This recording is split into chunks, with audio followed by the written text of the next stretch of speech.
Chapter 4, Transcendental Knowledge, Text 22. Yadrucha lapasantushto tvandvatito vimatsaraha samasita vasitaucha kritva pina pipatyate. He who is satisfied with gain, which comes of its own accord, who is free from duality and does not envy, who is steady in both success and failure, is never entangled, although performing actions. Text 23. Gata sangasya muktasya nana vastita chetasaha yaknaya charata karma samakram pavililyate. The work of a man who is unattached to the modes of material nature and who is fully situated in transcendental knowledge merges entirely into transcendence. Text 24. Brahma panam brahma havir brahmagno brahmanahutam brahmeva tena gantavyam brahma karma samadhina. A person who is fully absorbed in Krishna consciousness is sure to attain the spiritual kingdom because of his full contribution to spiritual activities, in which the consummation is absolute and that which is offered is of the same spiritual nature. Text 25. Devam eva pare yagnam yogina paripasate brahmagnav apare yagnam yagne nevo pachuvati. Some yogis perfectly worship the demigods by offering different sacrifices to them, and some offer sacrifices in the fire of the Supreme Brahman. Text 26. Shrotatin indriyanyanye samyamagnishu juvati shaktatin vishayan hanye indriyagnishu juvati. Some, the unadulterated brahmacharis, sacrifice the hearing process and the senses in the fire of mental control, and others, the regulated householders, sacrifice the objects of the senses in the fire of the senses. Text 27. Sarvanindriya karmani prana karmani chapare atma samyama yogagnav juvati nanadipite. Others who are interested in achieving self-realization through control of the mind and senses offer the functions of all the senses and of the life breath as oblations into the fire of a controlled mind. Text 28. Dravya yagnastapo yagna yoga yagnastapare svatyaya gnana yagnascha yataya samshita vrataha. Having accepted strict vows, some become enlightened by sacrificing their possessions, and others by performing severe austerities, by practicing the yoga of eightfold mysticism, or by studying the Vedas to advance in transcendental knowledge. Text 29. Apane juvati pranam prane panam tathapare pranapana katirudva pranayama parayanaha apare nyatarahara pranam praneshu juvati. Still others who are inclined to the process of breath restraint to remain in trance practice by offering the movement of the outgoing breath into the incoming and the incoming breath into the outgoing, and thus at last remain in trance, stopping all breathing. Others, curtailing the eating process, offer the outgoing breath into itself as a sacrifice. Text 30. Sarve piyate yagna vito yagna shapita kalmashaha yagna shishtamrita purcho yanti brahma sanatanam. All these performers who know the meaning of sacrifice become cleansed of sinful reactions, and having tasted the nectar of the results of sacrifices, they advance toward the supreme eternal atmosphere. Text 31. Nayam loko syayagnashya kuto nyaya kuru sattama. O best of the Kuru dynasty, without sacrifice one can never live happily on this planet or in this life. What then of the next? Text 32. Evam baho vidayagna vitata brahmano mukhe karmajan vititan sarvan evam natva vimukshesyase. All these different types of sacrifice are approved by the Vedas, and all of them are born of different types of work. Knowing them as such, you will become liberated. Text 33. Shreyan dravya mayat yagnaj nana yagna parantapa sarvam karma kilam partha nane pari shamapyate. O chastiser of the enemy, the sacrifice performed in knowledge is better than the mere sacrifice of material possessions. After all, O son of Pritha, all sacrifices of work culminate in transcendental knowledge. Text 34. Tatviti pranipatena pranipashnena sevaya upektakshanti teknanam naninas tattvadarshinaha. Just try to learn the truth by approaching a spiritual master. Inquire from him submissively and render service unto him. The self-realized souls can impart knowledge unto you because they have seen the truth.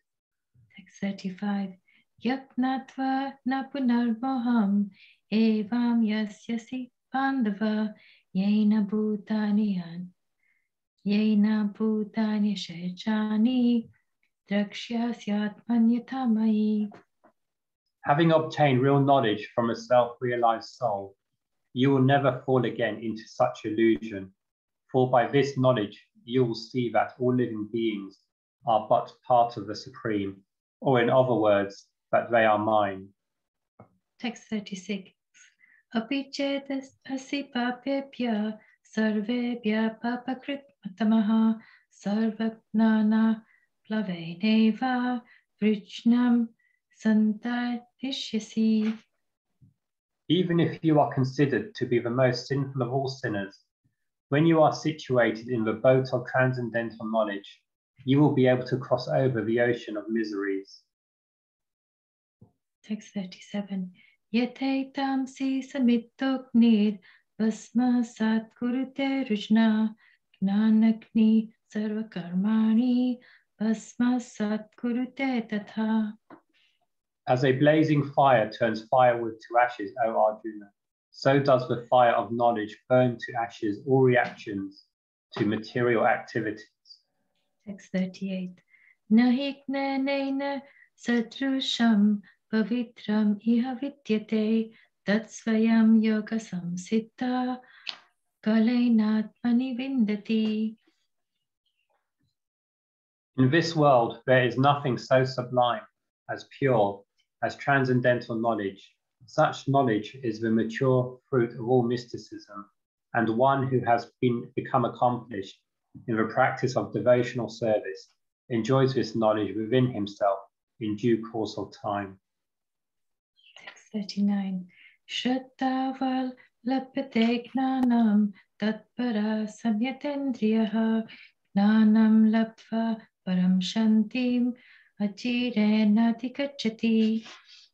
A faithful man who is dedicated to transcendental knowledge and who subdues his senses is eligible to achieve such knowledge, and having achieved it, he quickly attains the supreme spiritual peace. Text 40.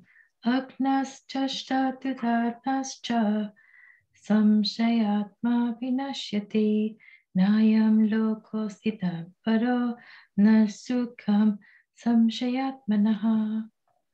But ignorant and faithless persons who doubt the revealed scriptures do not attain God consciousness. They fall down.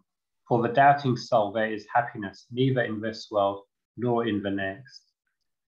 41. Yoga sanyasta karmanam nana sachina samshayam atmavantam na karmani nimatnanti tananjaya.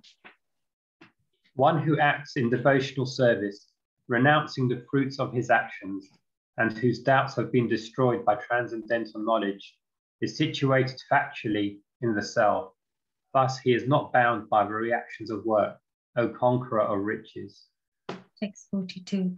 Tasmat manas sambhutam, tasmat agnana sambhutam, ritstam gnana sinatmanaha, jitvainam samsayam yogam, atishto bharata.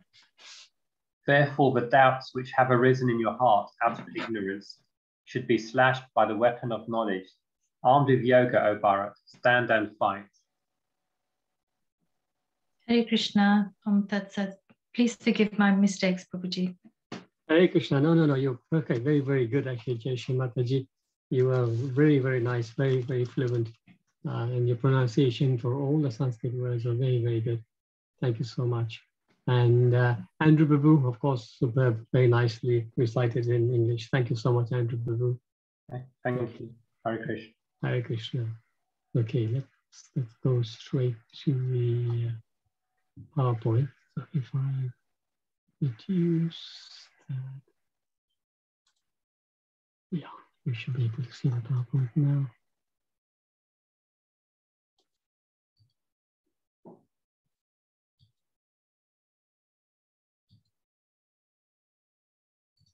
Okay, so we continue to read. Can we see the PowerPoint, everybody? Yes. Yes. Thank you so much, Krishna Mataji.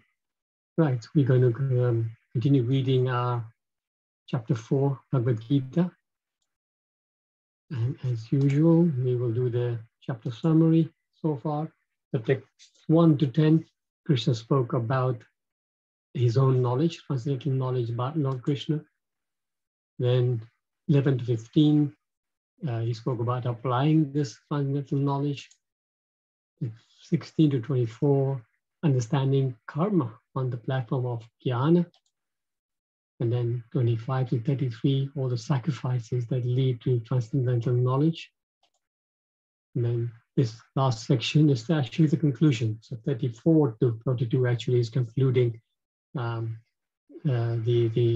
particular chapter, and Krishna gives different angles of conclusion there.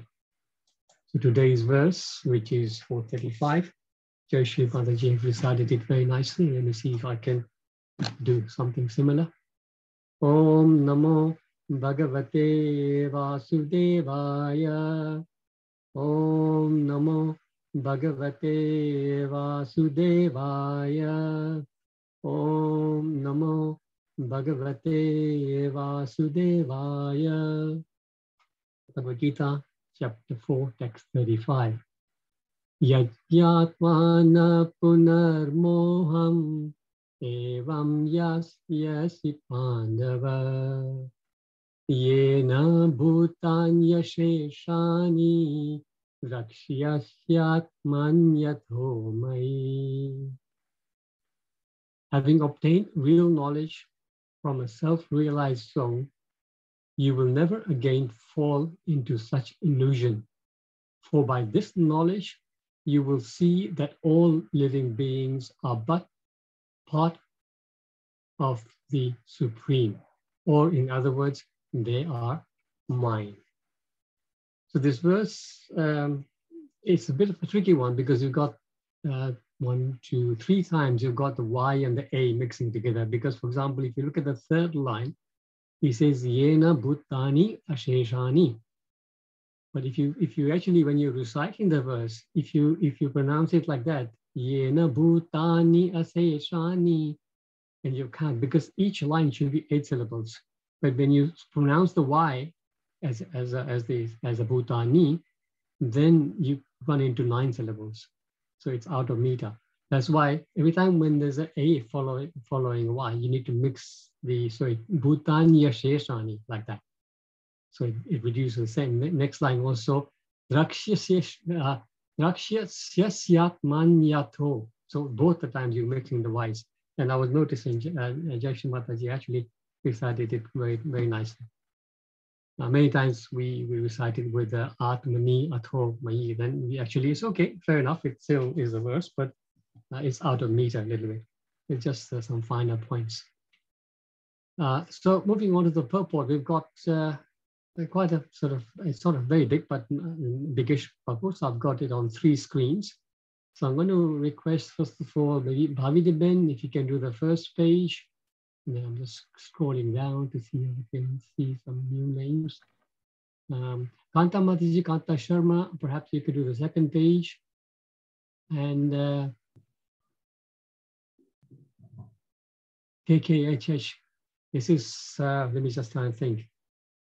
I get that name wrong. 1 second, I made a note last time. I must get that name right. Sandeep, is it?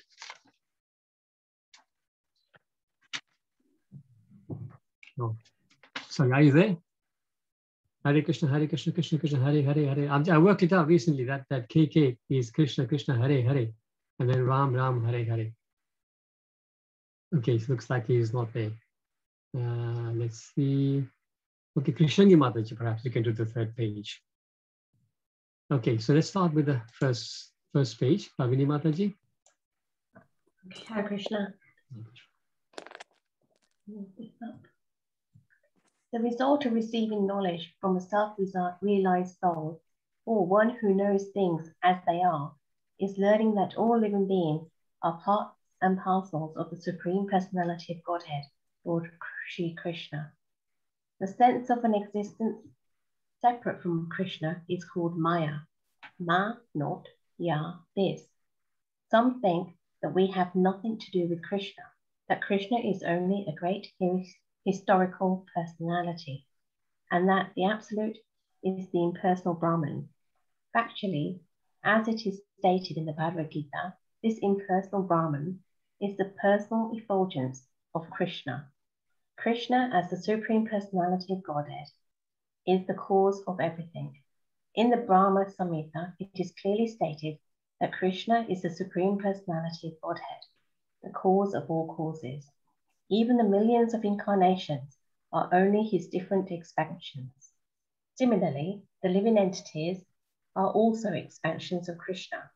The Mayavadi philosophers wrongly think that Krishna loses his own separate existence in his many expansions. This thought is material in nature. We have experience in the material world that a thing, when fragmentally distributed, loses its own original identity. But the Mayavadi philosophers fail to understand that absolute means that 1 plus 1 is equal to 1, and that 1 minus 1 is also equal to 1. This is the case of the absolute world. Hare Krishna. Thank you, Bhavini. So nicely done. Thank you. So, Akanta Mataji, are you there? Yes, Prabhuji. Thank you. Okay, purport, page 2 of 3. For want of sufficient knowledge in the absolute science, we are now covered with illusion, and therefore we think that we are separate from Krishna. Although we are separated parts of Krishna, we are nevertheless known different from him. The bodily difference of the living entities is Maya, or not actually fact. We are all meant to satisfy Krishna. By Maya alone, Arjuna thought that the temporary bodily relationship with his kinsman was more important than this eternal spiritual relationship with Krishna. The whole teaching of the Gita is targeted toward this end, that a living being as Krishna's eternal servitor cannot be separated from Krishna, and his sense of being an identity apart from Krishna is called Maya. The living entities, as separate parts and parcel of the Supreme, have a purpose to fulfill. Having forgotten that purpose since time immemorial, they are situated in different bodies as men, animals, demigods, etc. Thank you so much, Kanta Mataji. Thank you. And Krishnagi Mataji, please. Yes, thank you. Page 3. Such bodily differences arise from forgetfulness of the transcendental service of the Lord. But when one is engaged in transcendental service to Krishna consciousness, one becomes at once liberated from this illusion.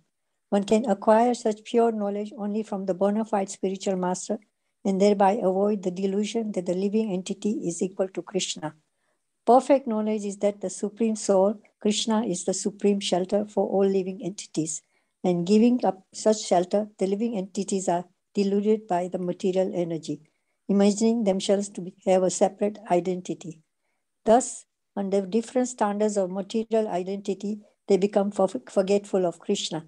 When, however, such deluded living entities become situated in Krishna consciousness, it is to be understood that they are on the path of liberation, as confirmed in the Bhagavatam 2.10.6. Mukti hitanyatha rupam swarupena vyavistitha. Liberation means to be situated in one's constitutional position as an eternal servitor of Krishna, Krishna consciousness. Thank you. Hare Krishna. Thank you, Krishna Mataji. Hare Krishna. Srila Prabhupada ki jai. Om Ajnanati Mirandasya Jnananjana Shalakaya Chakshurum Militam Yena Tasmai Shri Gurave Namaha. Shri Chaitanya Manobishtam Stapitam Yena Bhutale Swayam Rupa Kadamayam Dadati Swapadantikam. Nama Om Vishnu Padaya Krishna Prasthaya Bhutale Srimati Bhakti Charu Swami Niki Namine. Nama Om Vishnu Padaya Krishna Prasthaya Bhutale Srimati Bhakti Vedanta Swami Niki Namine. Namaste Saraswate Deve Gauravani Pacharine Nirvishesha Sunyavadi Pashakale Shri Prabhupada ki jai. So this particular verse is now beginning of the conclusion. Actually, the beginning of the conclusion started from the last verse, yesterday's verse. So the conclusion is that, of course, the sacrifices, the many sacrifices are mentioned by different kind of performers. Maybe we can ask, see if who can remember. Can anybody name any sacrifices that you remember mentioned in the last few verses? So I think from 25 onwards, quite a few were mentioned. Anybody can think of anyone? Sacrifice, sorry, Hare Krishna Prabhuji. Yes. My humble Yes. Sacrifice of the sense enjoyment, the senses. Yes. And Good, sacrifice for the mind, or charity, and then austerity, something like that. Yeah, exactly. So we started off with demigods. So some yogis worship with demigods by offering different sacrifices to them. That is the most popular, as we all know, that's the most popular kind of sacrifice that we all know. But then it talks about more deeper ones, sacrifice of the fire for the Supreme Brahman. And then some, the students, I think he mentioned that the brahmacharis, they sacrifice their hearing process and they control their senses. So that is their sacrifice. So other who want to, I think some are talking about achieving self-realization by deep meditation and controlling the mind and senses, like that. So there are different kinds of sacrifices. Yeah. Yes, Kata Mataji? Ashtanga yoga. They are trying to control. Yeah. Control, yes. Yeah. Sorry. Yeah, thank you, Mataji. Yes. So then in text 33, Krishna says that the sacrifice performed in knowledge is better than those sacrifices to accumulate knowledge, or just for other purposes. So knowledge is glorified there. And then in 34, of course, yesterday, that the very famous words were Tad Vidhi Pranipatena Paripasana. So approach the spiritual master, serve him, and inquire for him submissively, and this is where you get the most knowledge. And now, beginning from this verse, going up to 38, Krishna will be speaking about the rewards or glories of transcendental knowledge that we have achieved, we've obtained from our spiritual masters. So as usual, we try and unpack the purport. So the first line purport, this is a very big purport, so just what I've done is I've selected just a few points, otherwise we will run out of time. I've just picked up the key points, but there's a lot of stuff in there, so I also encourage you to study this on your own when you get a chance. So Prabhupada says, the result of receiving knowledge from a self-realized soul, or one who knows things as they are, is learning that all living beings are part and parcels of the Supreme Personality of Godhead, Lord Krishna. So this is one of the key, this is like the basic foundation of anybody who starts to even begin to study spiritual life. We need to understand exactly what our position is in terms of the Lord. So this is the one key importance. Second one would be that I'm not this body, I'm a soul. And third would be, what is my duty? Now that I've got this human body, what is my duty? So these are the three questions that human beings should always ask. And as we know, a lot of people go through their whole lifetime without asking any of these questions. But this first sentence in the purport Prabhupada mentions about learning that a living entity, so our relationship with Krishna is that we are part and parcels of him. And there's a verse in the 15th chapter which talks about this, which I'm sure everybody will know. Anybody can recite that? 15:7, famous verse. Mame vanshu jiva loke. Yes, Mataji. Mamai vanshu jiva loke. Jiva bhuta sanatana. Mana sastanindriyani. Pakrutistani karshati. That's the living entities in this conditioned world are my eternal fragmental parts. Due to conditioned life, they are struggling very hard with the six senses, which include the mind. And then just part of the purport I picked up here, where Prabhupada is re-emphasizing that the words Mamai Vamsa, fragmental parts and parcels of the Supreme Lord, are also very significant. The fragmental portion of the Supreme Lord is not like some material broken part. We have already understood in the second chapter that the spirit cannot be cut into pieces. Thus, fragment is not materially conceived. It is not like matter which can be cut into pieces and joined together again. That conception is not applicable here because the Sanskrit word sanatan, eternal, is used. The fragmental portion is eternal. And this, in the purport, we heard Prabhupada say the Mayavada philosophers wrongly, they think that Krishna, when he comes to the spiritual material world for his pastimes, he loses his existence as his original existence. Or when he expands into some other forms, he's losing his own existence. But that doesn't work. Like the example always given is, like a material thing would be that you have a piece of paper and you cut it to pieces, and that's it. Unless you rejoin it all with sellotape or glue, that paper is cut to pieces. But as Prabhupada mentioned towards the end of the purport, it's a spiritual life, you have to understand it is absolute. You cannot think about it in this material terms. 1 + 1 here is 2, and 1 - 1 is 0. But in the spiritual world, 1 + 1 is 1, and 1 - 1 is 1.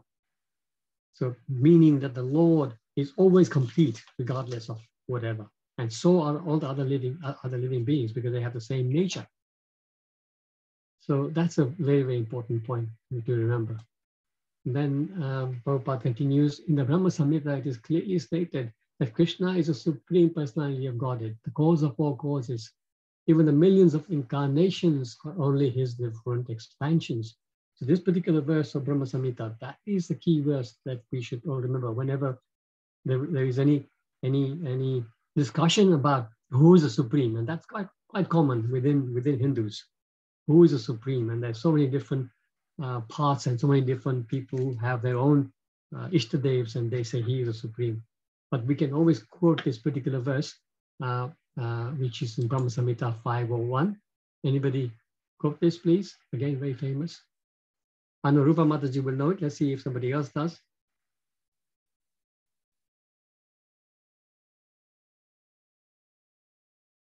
The first word is Ishvara. Ishvara Parama Krishna Sachidananda Vigraha Anadi Radhe Govinda Sarvatra. This is such a beautiful verse, such a beautiful verse. Radhakanta Prabhu, our Sangha leader for many, many years, he used to sing this in a very, very nice tune. I cannot be a fraction of a singer that he is, but I'll try to attempt to just try and give you a flavor of his sweet voice. Ishvara Paramakrishna Satchidananda Vigraha Anadi Radhi Govinda Sarvakaranakaranam. Okay, his singing was 1,000 times better than mine, but this is one of the first verses that we learned about 20 years ago. Krishna, who is known as Govinda, is a supreme Godhead. He has an eternal, blissful, spiritual body. He is the origin of all. He has no other origin, and he is the prime cause of all causes. So, profound verse for all of us Vaishnavas to remember and use it when it comes to making our case about why we worship Krishna. Another verse that comes to my mind just now is the key verse in the first canto, third chapter of Bhagavad Gita, where Shukadev Goswami has explained all the, well, not all, I think about 22 different incarnations in that particular section, that chapter.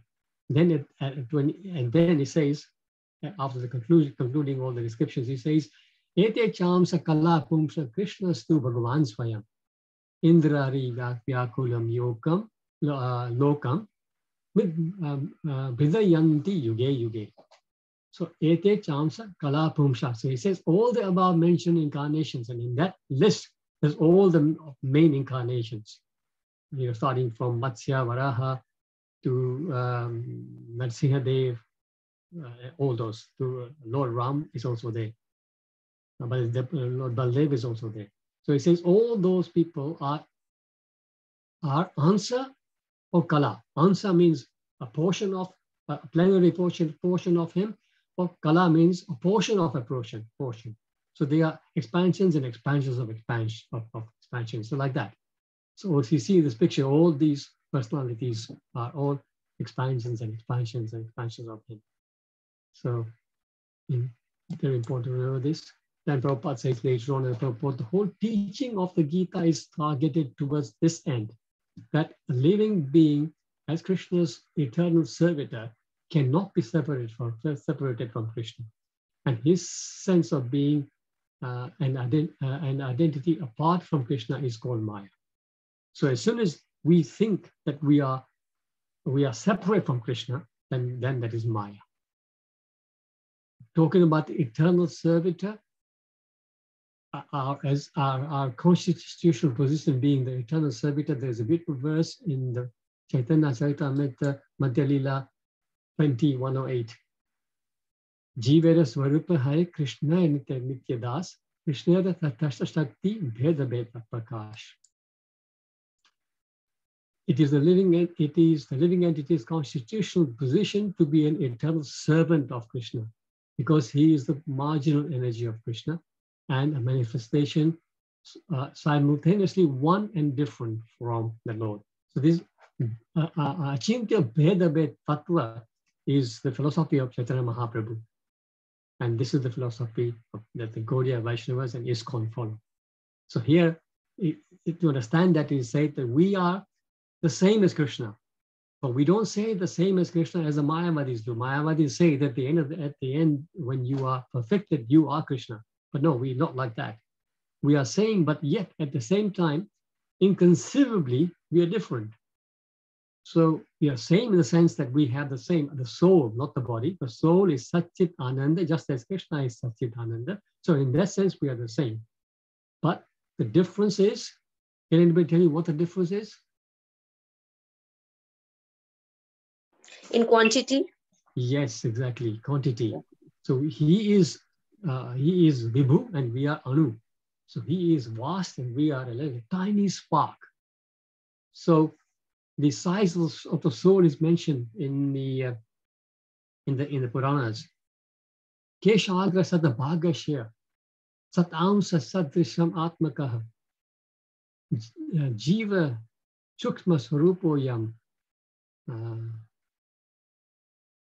Forget the last line. Sankhyathi tohi chitkana. So chitkana is a little tiny particle, and the measurement is given as one. I don't have any hair to show, but if you take the tip of a hair, the end of your hair, divide it by 100, and then that 100th part divided again by 100. So there's 1,000th part of the tip of a hair. So there is no instrument existing that can measure it. So we cannot see it, we cannot even measure it. Because of this, because scientists cannot measure it, they say it doesn't exist. But the facts are given in the Shastras that this is the size. So Chitkana, so we are there. But what is our duty? We are part and parcel. This is our main duty. So Krishna is talking about marginal. So we are the marginal energy. So we have Krishna's energies, which are divided. Krishna has multifarious energies. We know that he has got many, many energies. Parasha Shakti Vividaiva Shruyate. But they are broadly divided into three categories. The first one is Antarangi. Antarangi, which is also called Chit Shakti. Antarangi meaning internal. And that also means the spiritual energy. So the spiritual energy is called Chit Shakti or Antarangi Shakti. That's Krishna's internal energy. And then Tatashta, which means Jiva Shakti. Tatashta Shakti or Jiva Shakti, which is marginal, this is what is mentioned in this verse here.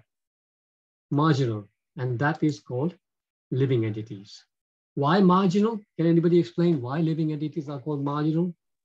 Because living entities are spiritual and they're covered by material, both. Yes, exactly. So in other words, living entities have the ability, if they wish to live in the spiritual world by purifying themselves, or continue living in the material world. So they can be marginal, they can be both sides. Tatashta, words come from the root word tata. So the tat meaning a border, or like, to say, like say a tata, like banks of the river. Bank of a river, exactly. Bank of a river or a beach would be tata. So you can remain on the beach or you can jump into the water. And then the third is Bahirangi Shakti, or it's called Maya Shakti. And that is the external energy of the Lord, and that's the material energy. But just if you can expand it even further, the spiritual energy is represented by Yogamaya. Living entities, of course, are the Jivas, and then material energy is the Mahamaya or Durga. So this is the explanation of these energies. Further later on, Prabhupada says, when one is engaged in transcendental service through Krishna consciousness, one becomes at once liberated from this illusion. So Prabhupada, from one of the lectures, I picked this up, a very, very nice paragraph. He says, it is also said in Srimad Bhagavatam that by the acquisition of knowledge, one becomes liberated immediately. So this is what we're speaking about in this section, just to remind us that in the verse yesterday, we spoke about how to get the knowledge. And once you acquire the knowledge, it's the current section is talking about what happens. Prabhupada is saying that knowledge can be very easily acquired, for it is simple. God is great and I am very small. He's a supreme proprietor supplying all necessities. And Prabhupada often say, Nityo Nityanam Chetnas Chetanam, if you remember. So, and I am his servant. Who can challenge this? Prabhupada? It's so clear, as as anything, yet people cannot find it because it is so simple that people miss the point. It is a fact, Prabhupada continues, we are simply under the false impression that we are this or that. And this leads us to the ultimate false impression that we are God. This is the Mayavadi proposition. Yet we do not consider what manner of God we are. a small bodily disorder will send us to a physician. One who claims to be the supreme, therefore, should be understood to have fallen to the last snare of Maya. Prabhupada calls it the last snare of Maya. If you start to believe that, yes, ultimately I am the Supreme Lord, at least the last Maya wants you to really believe that, so that she can keep you here forever. Last snare of Maya. Like Prabhupada finishes, one who is thus fallen cannot even be liberated, for he is bound by false impressions. So in this, he makes a point that a small bodily disorder will send us to the physician. So it reminded me about Prabhupada when he was in New York in the early days. In those days, there were many so-called sadhus or godmen traveling all over the world, and there used to be many in America. And at that time, one particular famous so-called god was there, and he proclaimed himself to be God, and he had a bit of a following in America. People always want cheap sort of results. So when somebody mentioned that to him, Prabhupada said to one of the devotees, he volunteered. He said, I'm going to go and find out what it is about. So Prabhupada said, fair enough, you can go and find out. The next day, this devotee went and he came back. And then Prabhupada said, what did you learn? So this devotee said that this so-called God man, he wasn't there. And when I asked his disciples where the God is, he says that today he had a toothache, so he had to go to the dentist. So he was proclaiming to be God himself, but he couldn't deal with the toothache. So these are the kind of godmen that are around these days. But Krishna is a supreme Lord, and to keep away from Maya, we have to keep Krishna in our mind. Krishna Surya Sama, Maya Haya Andakar. Yaha Krishna, taha nahi Maya Adhikar. As long as we keep Krishna in our mind, Maya will keep far away from us. This particular verse talks about how we can conduct ourselves in the body that we have, how to best conduct ourselves. And it is explained in 3.9. Yagyathyat karmano nyatra loko yam karma bandhana tadartham karma konteya mukta sangha samachara. Work does anything that we do, work done as sacrifice of Vishnu has to be performed. Vishnu, Krishna, same thing. Otherwise, work causes bondage in this material world. Therefore, also of Kunti, perform your prescribed duties for his satisfaction. And in that way, you will always remain free from bondage. So as long as we would work, anything that we do, we keep Krishna in the center, Vishnu in the center, then that activity is spiritualized. And this way, we will be not be tied by bondage.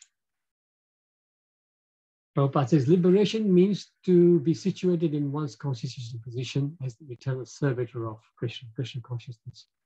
And Rupa Goswami in Bhakti Rasamrita Sindhu 1.2.1.8 says, 187, he talks about how one can actually, to get liberated. Mostly people think, okay, I'm in this body now, and when I die, I will be liberated if I do the right things.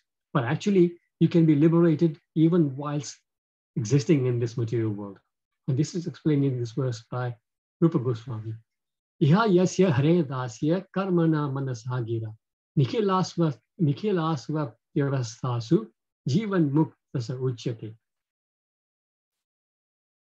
A person acting in the service of Krishna with his body, mind, and words is a liberated person, even in the material world, although he may be engaged in many so-called material activities. So as long as our mind, our body, and words are always working for Krishna, then we are liberated.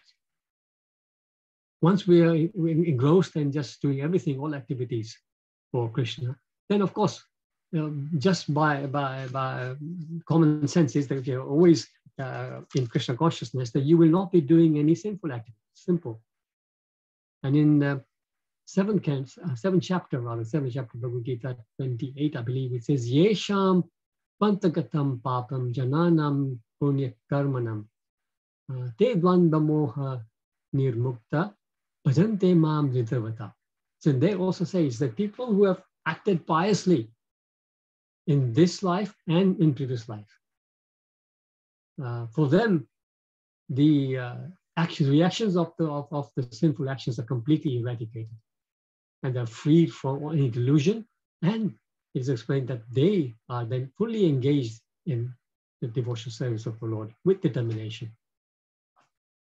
So, yeah. So the entire teaching of the Bhagavad Gita is about this. Living entity is the eternal servitor of the Lord. We cannot be separated from Krishna. Any sense of us being thinking our identity is separate from Krishna is actually Maya. And this is the perfection of knowledge. So I will stop here and invite any comments, questions.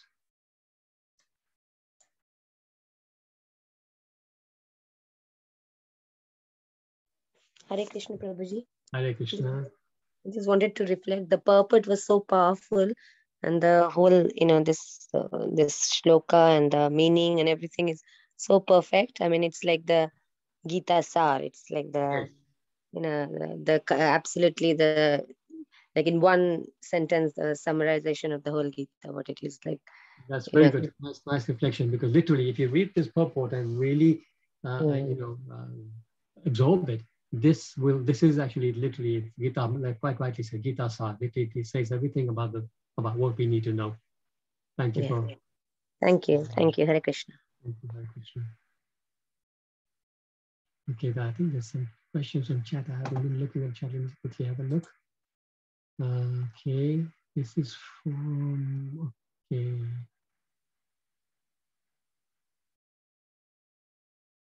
Right, this is from iPhone. I'm not sure who that is. As the verse talked about liberation from illusion, Bhagavad Gita talks of soul taking different body each life. My question is, do we meet the same souls every time to clear our debts, karmas with them? Is there a thing like soul recognition in Bhagavad Gita, or all this is illusion, which we'll forget? Yeah. Okay, so once the law of nature is that once we take on a new body, we completely forget everything that happened in the past, in our past lives.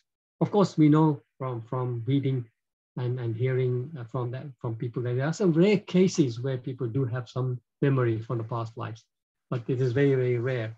Otherwise, mostly Krishna's arrangement is that is covered. Our knowledge of the past life is covered for our own well-being.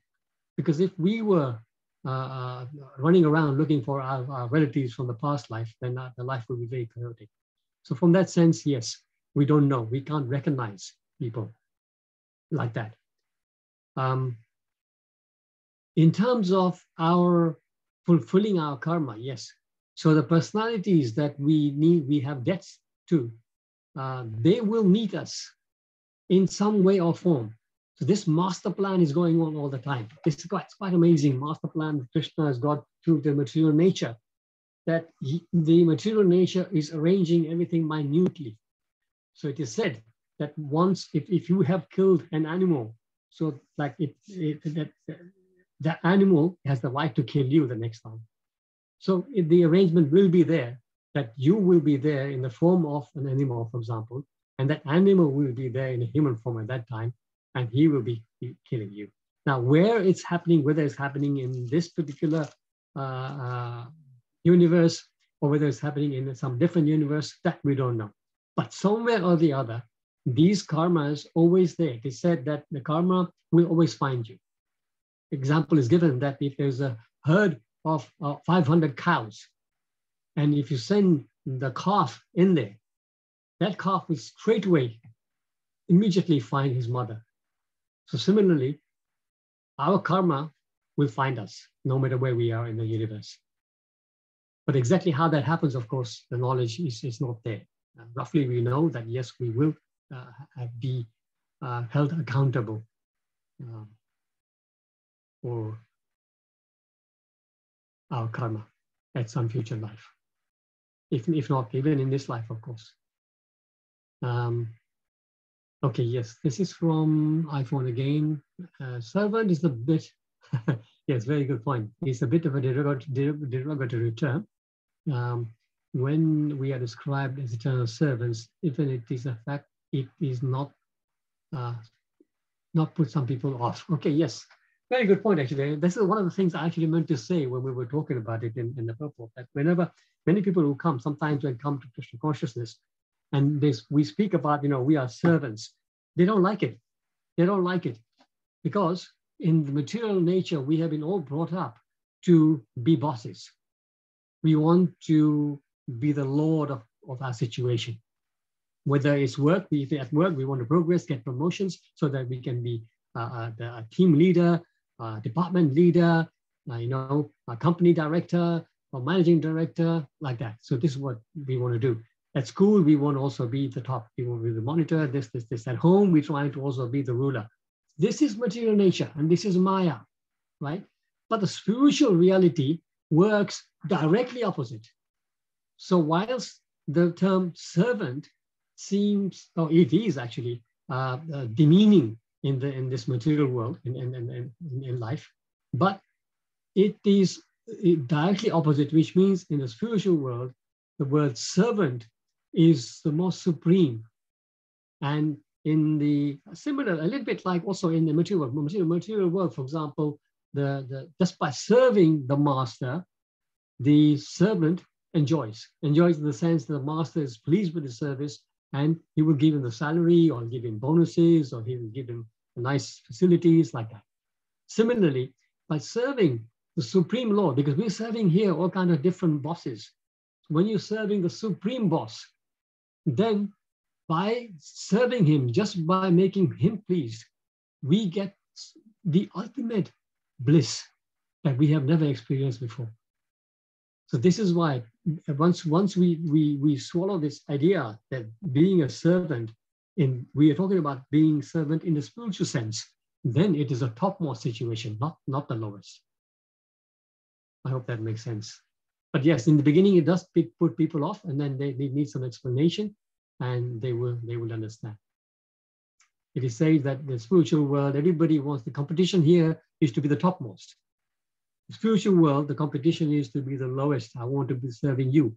Das anu dasa. So we want to be the servant of the servant of the servant. Here we want to be boss anu boss. But it's different over there. And then the continuation here is that in this verse, Iha Yasya, a person in Krishna service will be liberated through engaging in material activities, as it is contradictory. And no. So the point is, yes, you're quite right. Okay, sounds contradictory, but it's not. If you are, it says, karmana manasa gira. Karmana means by my work, manasa by my mind, gira by my words. So by all these faculties, we're engaged in the service of Krishna. So just by doing that, we know that we're not materially engaged. So, but living in the world, the point is that we are actually living in the material world. We may be doing the activities seemingly like everybody else, but our mind is in Krishna. Our consciousness is in Krishna. Our words, whilst we are working, we are talking about Krishna. So people do that. People are living here, and they have to do things for making a living, for example, but their heart is always in Krishna. They're chanting internally if they can't chant loudly at work. They're reading whenever they get a chance. They speak about Krishna whenever they get an opportunity. So that is all, karmana manasa gira. And in that sense, you are liberated, although seemingly you are doing material activities. Thank you for raising for nice points. Jai Prabhu is saying, we all know that we are part and parcels of the Supreme Lord from the scriptures. What difference does it make if the spiritual master tells you the same thing? Okay, so we know from the scriptures that we are the part and parcels of the Lord. But when we accept that knowledge from the spiritual master, the potency of that parampara comes with it. Our spiritual master is not a standalone. Our spiritual master comes in a long line of preceptors, going from, for example, his guru to his guru to his guru to his guru, ultimately to Krishna.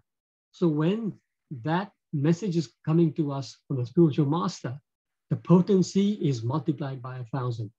So the understanding, it seeps deep into our heart. When I admit myself, when I was reading scriptures before I got deep into Krishna consciousness, yeah, I used to read it, and yes, I used to also try and understand it, but I did not realize it. So it's Gyan and Vigyan.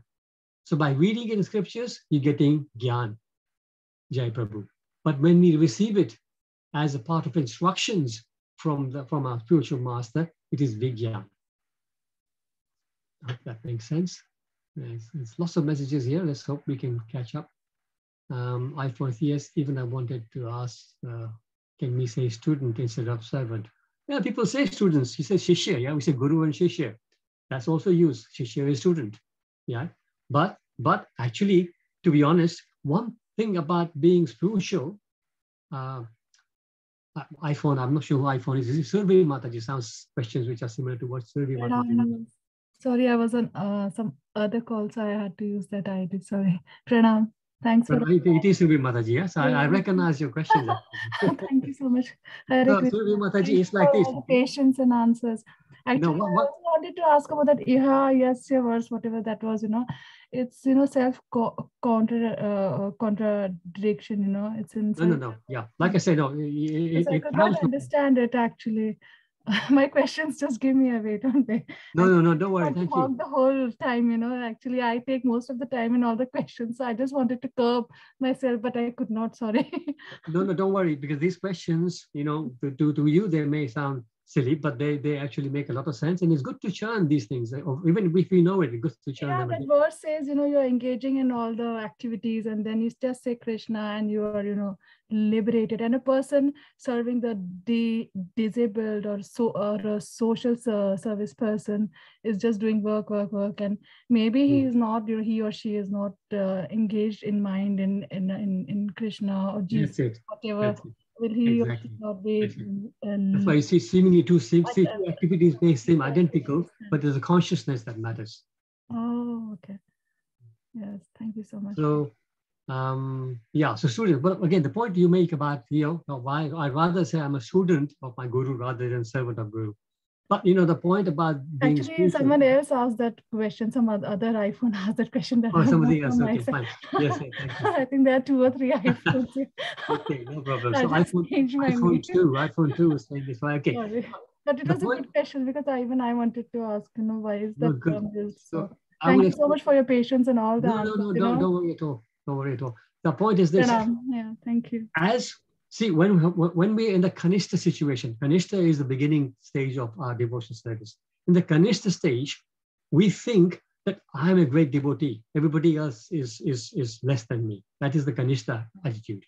Then Madhyama Adhikari, he then starts to recognize that, oh my God, there are a lot of people who are advanced, and some are lower, some are higher. So I need a lot more work to do.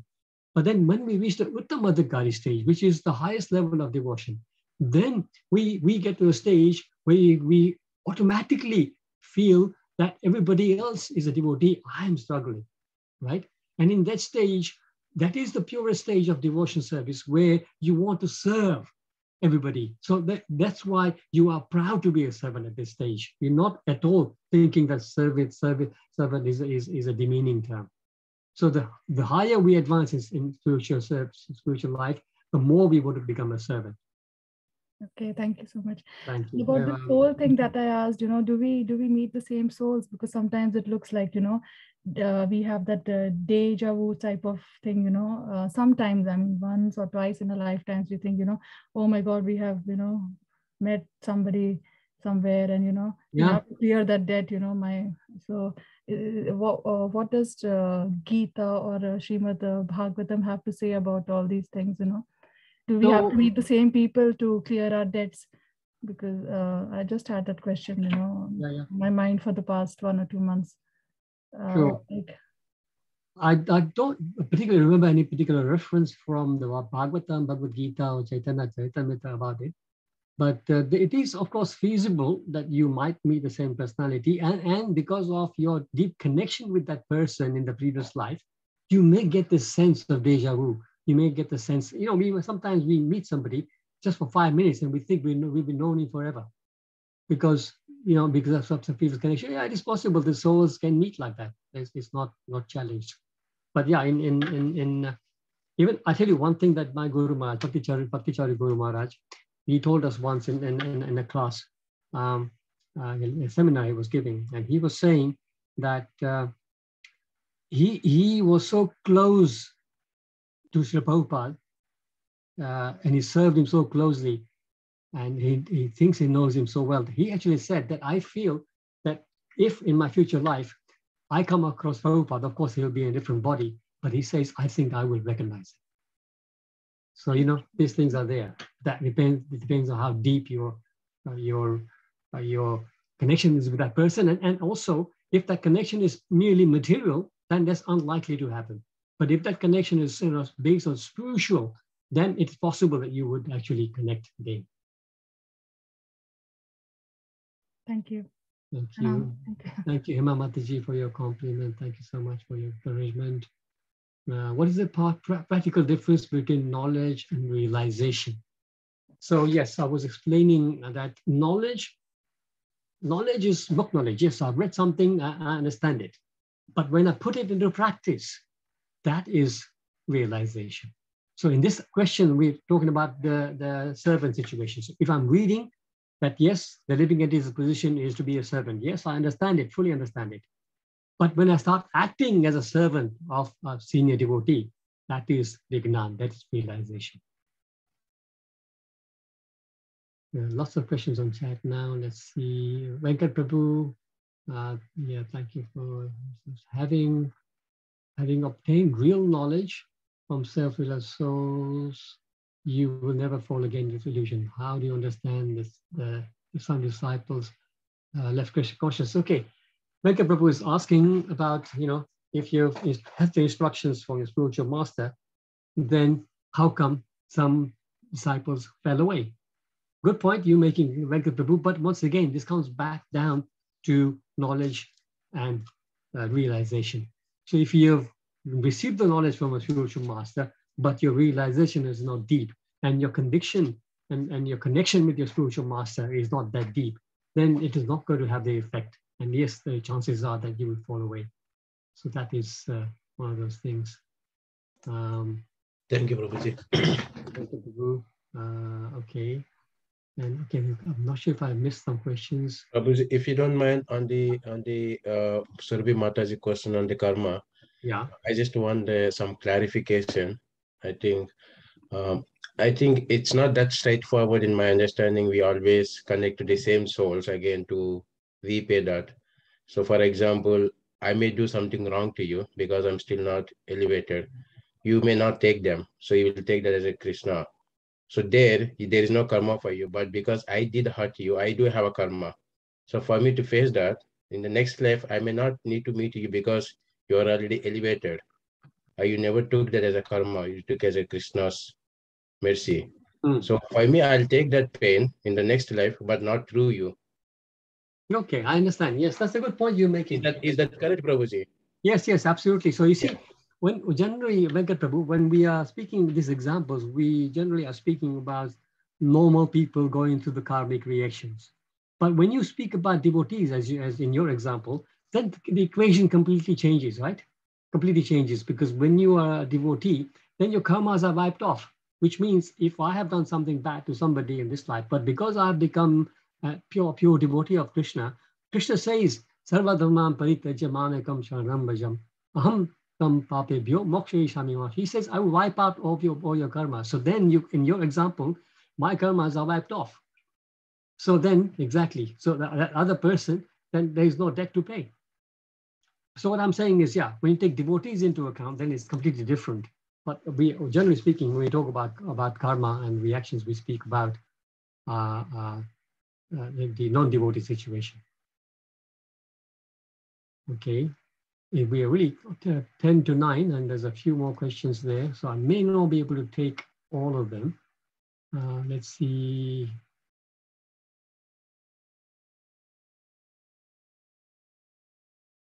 Okay, Dhritarashtra asked why he lost 100 sons, and he get the answer regarding karma. Previous things, previous problem. Oh yeah, this was a nice comment. Yes. Hare Krishna, Krishna Krishna, Hare Hare. Again, I forget your name, not Sandeep, but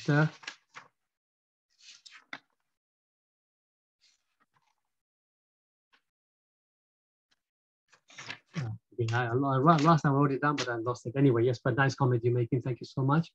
Okay, I think I may have missed some questions in between, but if I have, I'm sorry. We will hopefully catch them up later. But thank you so much, everybody. Thanks, as always, for joining the class and so many nice questions from everybody. So thank you so much. Please do look after yourselves. All goes to Prabhupada. Oh, Hitesh Prabhu. Yes, Hitesh Prabhu. I'll try and remember. Hare Krishna. Hare Krishna, everybody. Hare Krishna, Prabhuji. Hare Krishna. Thank you so much. All. Thank you for the beautiful, wonderful class.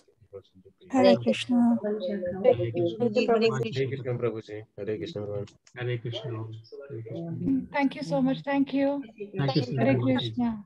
Hare Krishna Prabhuji. Hare Krishna Prabhuji. Hare Krishna everybody. Hare Krishna Prabhuji. Hare Krishna everyone. Thank you so much for the wonderful class. Thank you, Rasija.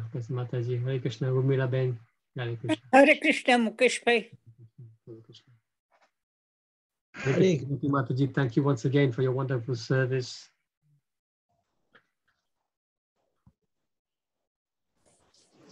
Hare Krishna, Urmila Ben. Oh, Hare Krishna Purnima Ben Kim Cho. That's all right. Kim છો તમે? All right. તમારે તો આખો દિવસ ભક્તિ ચાલતી હશે. Hare Krishna, Bharat Bhai. Hare Krishna, Bharat Bhai. Nice to hear from you. Hare Krishna. Hare Krishna. Hare Krishna. Okay, we'll end the class. We'll see you all next week. Hare Krishna.